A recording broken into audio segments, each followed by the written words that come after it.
G'day guys and girls, welcome to another week with the Baldys traveling Australia. So this last week we actually didn't do a whole lot.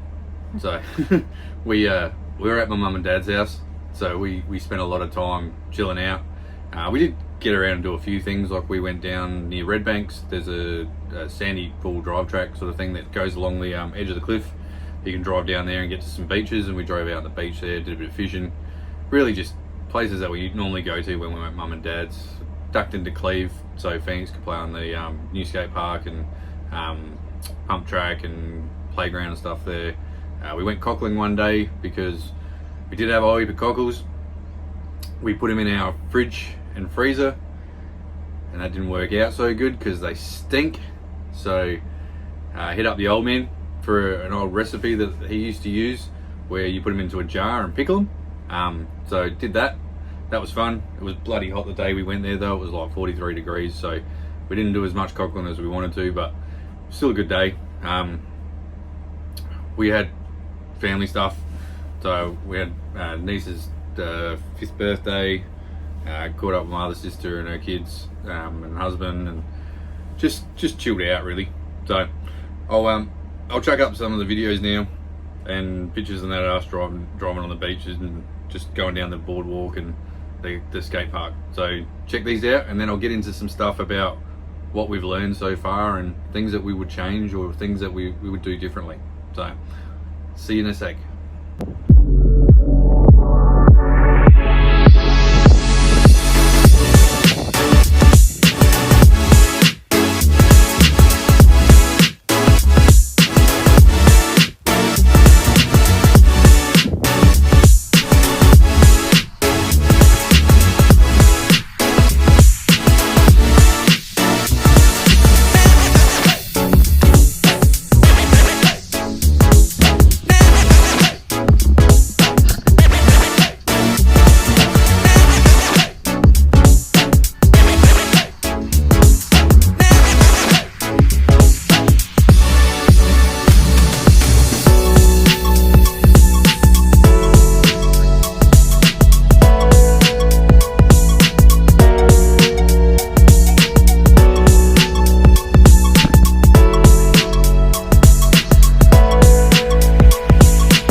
Alright guys, so one of the things that we've learned so far, well not just one, quite a few things that we've learned so far, there's a huge difference between going away in your van for a week, a weekend, 2 weeks, 3 weeks, because you kind of know you got an end date, like you know that you're coming home. So if shit breaks, you kind of either deal with it and leave it and you just work it out. When you know that you're living with this for the next year, 2 years, 3 years, whatever it's going to be, like you need to get stuff fixed. That's not easy to do when you're in the middle of fucking nowhere. Like if you're out at a free camp and you break something that you need, you either need to fix it with the stuff that you've got. So that means planning to bring stuff with. And I can tell you that I planned lots of stuff to bring with, and some of the things weren't what I needed. So that means the trip into somewhere where you can buy stuff, which might mean that you need to add that to your budget. So one of the recommendations is that you have a bit of a kitty or a slush fund or whatever you want to call it for stuff I forgot about. Just for example, we had some little issues with the plumbing in the van, blocked the drains. We also had a leak, so I didn't bring any like sealant tape or anything like that. I brought plenty of other different types of tape. I just didn't buy anything that would fix a water leak quickly. So we had to go and get some of that. I never brought a bloody plunger, like to unblock the drains, because we've never blocked drains in a caravan before. So we had to buy a plunger. We even brought just some earth-friendly chemicals and bits and pieces to try and unblock it. Bicarb soda and vinegar works a real treat. Like, that's something that we actually had in the van, and that's what got us through. But yeah, it's just things like that. Also, if you're going to do upgrades and stuff, like if you're going to change things, because living in the van, you'll find things that work for you and things that don't. Like our Starlink. So yes, the Starlink works a treat, but we were finding it was a pain in the ass to try and find a place to set it up away from the van that had enough clear area. So mostly at caravan parks, though. Yeah, mainly at the caravan parks, because you're sort of tucked in like sardines. You don't want to intrude on someone else's space. You don't want to, like, there's trees and bits and pieces. So we upgraded the Starlink accessories by putting the pole and that on the back of the van, which you've seen in the previous video, and it's awesome. Like, it's up above the caravan now. It's out of the way. It takes very little time to set up. We got the on the latch outside, so we can have our router sitting in there and we can lock it away. So if we leave the van and that, I don't have to pack everything up or pack that down. I just shut the hatch, lock it, and it's all good to go. And even with the latch shut, you can actually still use it. So we leave it shut at night time, and if we want to chuck Netflix on or whatever on the TV, it still works. Like, it's got a really good range through that. So things like that. We damaged the awning. I've had shit come apart in the canopy. We damaged the awning. I damaged the awning when it was windy, trying to take it down. Things like that. You just either need little bits and pieces. So luckily, when we stopped at Mum and Dad's, I was able to cut up some pieces of metal and that, and make up some brackets. Yeah, otherwise I would have had to go out and buy some metal. I got an angle grinder in that with, but there's just lots of things that are unforeseen, and I guess you can't plan for everything, because ultimately my biggest worry about leaving to come was the weight of everything. Like, we have a list already of stuff that we want to get rid of, because we're just not using it. Or one of them's the coffee machine. Like, we use the coffee machine all the time, but we've got two, so we're getting, that one's just it's too big, bulky, so and packing it away. Yeah, so it's not so much the fact that it's bulky, it's the fact that when we go traveling, we don't want to leave it on the bench in case we hit corrugation or whatever. So we take it off the bench, we put it into a box, we pack it away. It's bloody heavy. It's awkward. It doesn't really fit anywhere, like in the caravan, like in the box. Like, we have it wedged in the table and chairs here. But I'm sure if we hit really bad corrugation, that probably wouldn't stay there. It would actually move. So that's going to go. When we get back to the Barossa at some point, we're going to put that into storage, and we've got the other coffee machine, which is just a little pod one. So that pod one will work much better. It's lighter. It's heaps easier to Put it in the sink when we're traveling. Yeah, we can chuck it in the sink because it will fit in the sink. PlayStation 5. Yeah, we're getting rid of the PlayStation 5 because we haven't used it. I don't think we ever will. We've got DVDs that we brought with for the TV. Because we got the Starlink, like, we just use Netflix or Prime and the streaming services.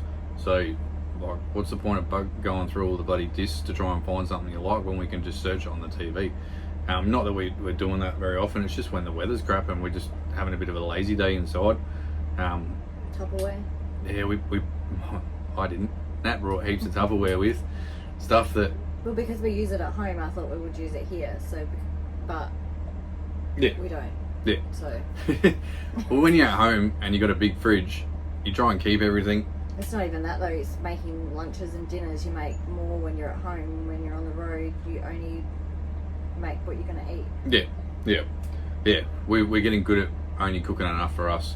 The first week or so, we probably overcooked a little bit. What we normally do at home. Yeah, like what we were doing at home, and then I was just eating it all because there was no room to put it into the fridge to keep it, and I hate wasting food and stuff, especially chops and sausages and all the good stuff. So I was just eating too much. So now we are really portioning what we eat. We make a salad big enough for me and Nat because Fangs doesn't really like the salad because of the dressing we put on it. Yeah. But we have been eating out a lot too. Yeah, we've been eating. Goes to the budget.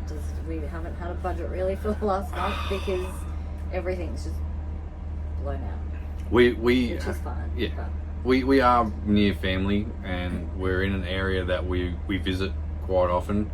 So we have places that we like to eat out. We're catching up with people. It's easy to go and buy coffee and pasties and pies, or going out for a meal, then just coming around to back. Or if we're in town at lunchtime, yeah, instead of going back to the van, we just grab something from lunch. Yeah. Like we need to rein in on that. So that's something that we need to work on in ourselves.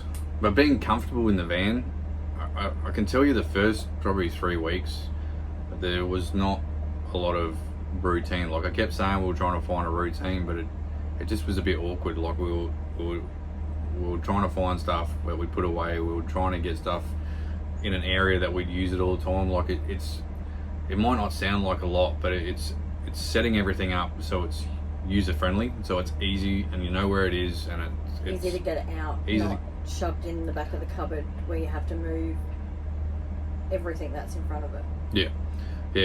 Stuff like that. Because we overpacked a little bit with stuff. Lots of stuff was jammed in the back of cupboards. Like same with the tunnel boot. Like I've reorganised that so many times. It's getting that flow. Like when you get to a campsite and you set up, we have a flow now about what we need to do, how quickly. Like it takes us 45 minutes to have everything done. That's awning up, mats out, leveled, legs down, coffee machine set up, and pretty much like we could probably do it quicker than that, but I just cruise around. Like I don't need to push yourself to get it done. We know everything that needs to be done. We know everything that we get out to use.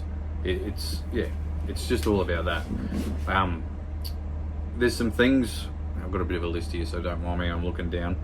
There's some things here that we definitely glad I brought with. The drills is one of them. Just the pegs. So I got drilling pegs. It makes life so much easier. Even the awning straps that I brought, they're just tension straps. Like they're so much easier to set up. Like I've been watching lots of other people set their stuff up and hammering pegs in, and they got ropes that they tie on and stuff like that. A lot of people have also come and asked what they are because they've never seen them. Yeah, and we've had lots of people come over and see us and go, what are they? What are you using? They look heaps easy to use. Like your setup's heaps quicker than ours, and we've just been sharing ideas with people. I've had heaps of oldies come and talk to me about when I'm reversing the van, just giving me their tips and tricks, like putting it into low range when you're coming into sites that have got lots of bumps and that, and it's all gravel or shell grit. Just things like that. Even the angle and hooking your van up to get out. Like we've had lots of I've had lots of conversations with people, and really happy for it. Like it's awesome because I don't know everything. Like I don't claim to it. I might tell my wife that I do, but I definitely don't. So like learning all that stuff's good. Homeschooling. So homeschooling is horrible. It's challenging. It's not sugarcoating it. It's definitely horrible. It's definitely more challenging than we were expecting. There's a lot more work involved with it, and I don't know if that's just because of the Yucca who we've gone through, and it's horrible. No, he's not motivated to do it, and we're not, because I think we've still been in holiday mode. Yeah. And not life mode. Yeah. It still feels like a holiday. It hasn't set in like this is reality for us. We're trying to be organised. And don't get me wrong, Yuca's not horrible. The situation around it. Yeah. Getting everyone motivated to complete the work. And term one, we were very disorganised. Yeah. And Nat tried to be organised. No, I was under the assumption that 99% was online. We didn't need to print out anything, have any other things for it. It is not like that at all. Yeah. you need a shitload of other stuff. We've spent a lot of time at the library printing stuff out, and But not only that, I spent nearly $200 at Kmart yesterday just to get everything we needed ready for term 2. yeah, art supplies, Modelling clay, plaster, plaster, just all the project stuff.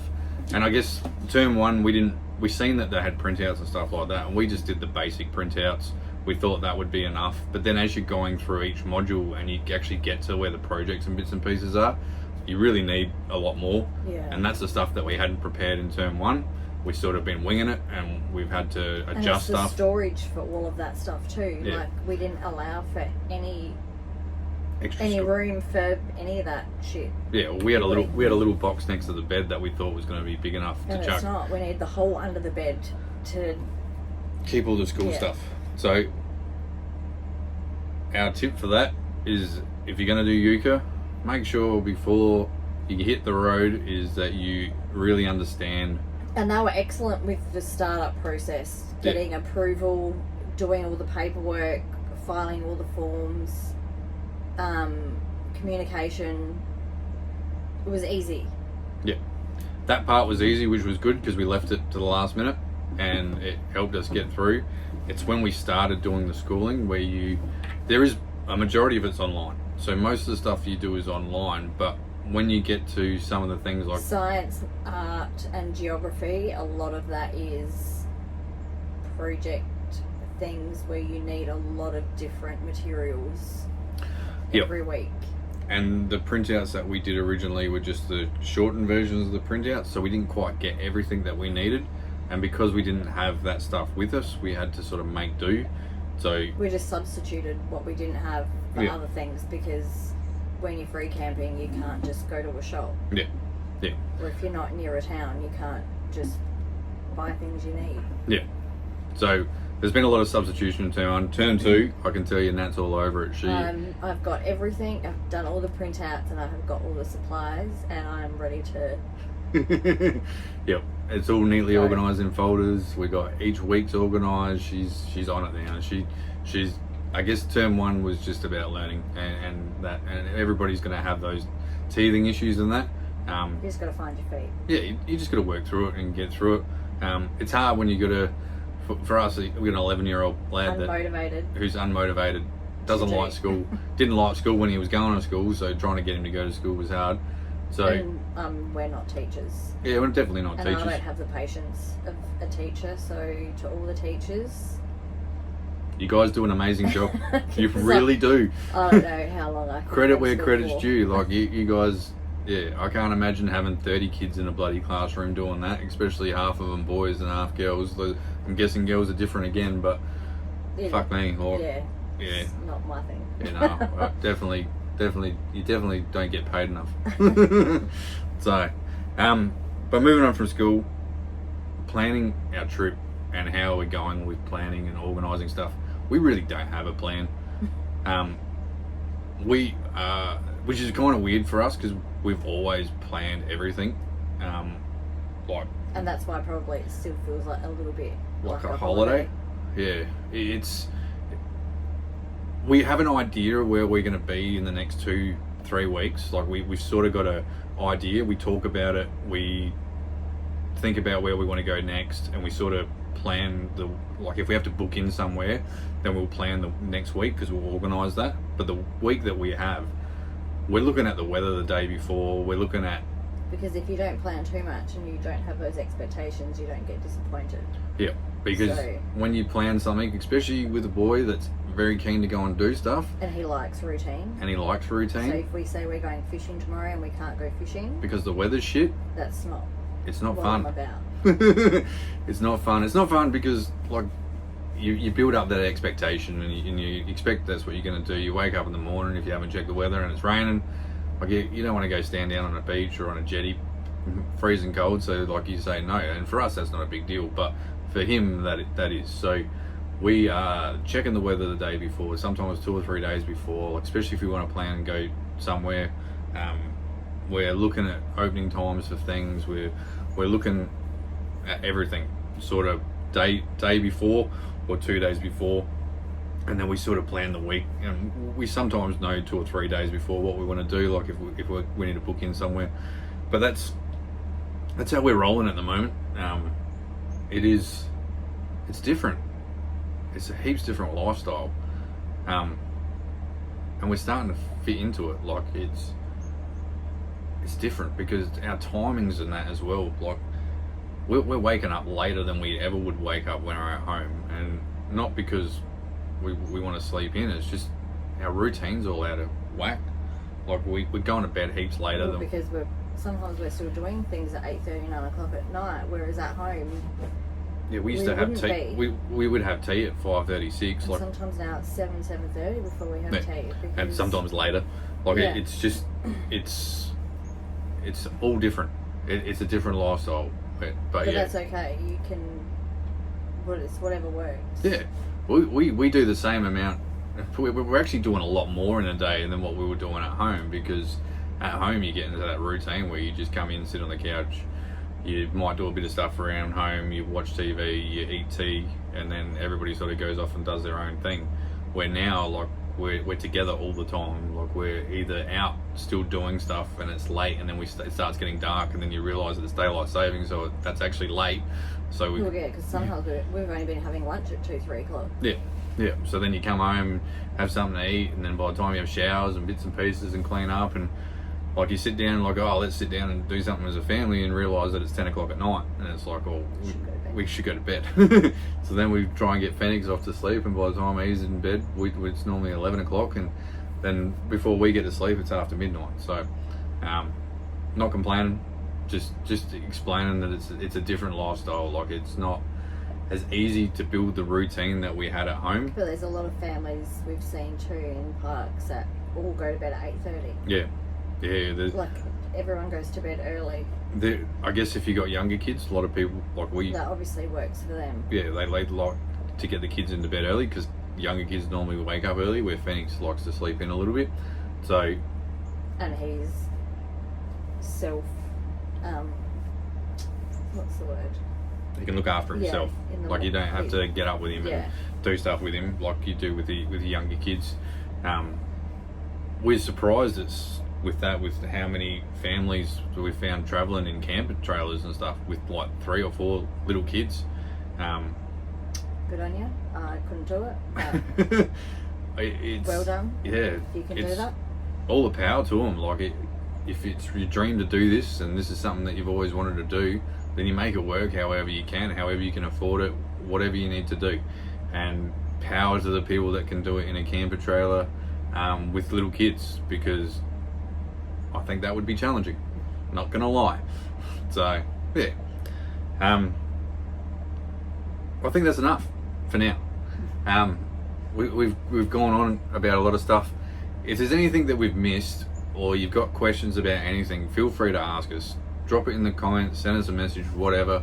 We're not afraid to say what it is. We'll tell you our version and how we see it. We want to keep sharing all this stuff with you guys, because we know there's lots of people that want to travel. There's lots of people that talked about the toilet cassette lately. Oh, just quickly, I had a little issue with the back of the canopy. I did a post about it on Facebook and that, but FYI, if you're going to move your cassette to a dump point, so take it out of the van, chuck it in the back of your car, wrap it up in plastic, or buy a dump buddy from Navigator, because shit's gonna leak out. They leak. Yeah. Fancy, who would know that, right? Bloody piss everywhere in the back of the canopy. Because there's been a few times where we've had to drive to a dump point. Yeah. It's not just...